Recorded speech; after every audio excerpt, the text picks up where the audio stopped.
ಎಲ್ಲರಿಗೂ ನಮಸ್ಕಾರ ಸ್ನೇಹಿತರೆ. ಕರ್ನಾಟಕ ಪರೀಕ್ಷಾ ಪ್ರಾಧಿಕಾರದಿಂದ ಕೆಇಎ, ಕೆಆರ್ಇಐಎಸ್ ವಸತಿ ಶಾಲೆಗಳಲ್ಲಿ ಖಾಲಿ ಇರುವ ಒಟ್ಟು 1087 ಶಿಕ್ಷಕರ ಹುದ್ದೆಗಳ ನೇಮಕಾತಿಗೆ ಅಫಿಷಿಯಲ್ ನೋಟಿಫಿಕೇಷನ್ ಬಿಡುಗಡೆಯಾಗಿದೆ. ಈ ಒಂದು ನೇಮಕಾತಿಯಲ್ಲಿ ಒಟ್ಟು 1087 ಶಿಕ್ಷಕರ ಹುದ್ದೆಗಳು ಖಾಲಿ ಇವೆ.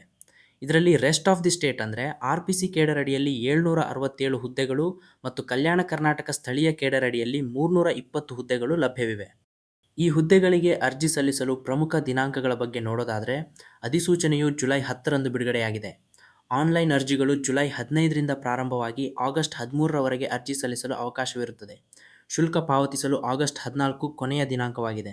ಈ ಶಿಕ್ಷಕರ ಹುದ್ದೆಗಳಿಗೆ ಆಯ್ಕೆ ಪ್ರಕ್ರಿಯೆಯು ಲಿಖಿತ ಪರೀಕ್ಷೆ, ನಂತರ ದಾಖಲೆಗಳ ಪರಿಶೀಲನೆ ಮತ್ತು ಅಂತಿಮವಾಗಿ ಮೆರಿಟ್ ಪಟ್ಟಿಯ ಆಧಾರದ ಮೇಲೆ ನಡೆಯುತ್ತದೆ.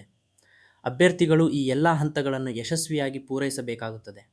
ಈ ಹುದ್ದೆಗಳಿಗೆ ಅರ್ಜಿ ಸಲ್ಲಿಸಲು ಇಚ್ಛಿಸುವ ಅಭ್ಯರ್ಥಿಗಳು ಆನ್ಲೈನ್ ಮೂಲಕವೇ ಅರ್ಜಿಯನ್ನು ಸಲ್ಲಿಸಬೇಕು. ಕರ್ನಾಟಕದ ಯಾವುದೇ ಜಿಲ್ಲೆಯವರು ಕೂಡ ಈ ಹುದ್ದೆಗಳಿಗೆ ಅರ್ಜಿಯನ್ನು ಸಲ್ಲಿಸಬಹುದು. ಹೆಚ್ಚಿನ ವಿವರಗಳನ್ನು ಅಫಿಷಿಯಲ್ ವೆಬ್ಸೈಟ್ನ PDF ನೋಡಿಕೋಬಹುದು.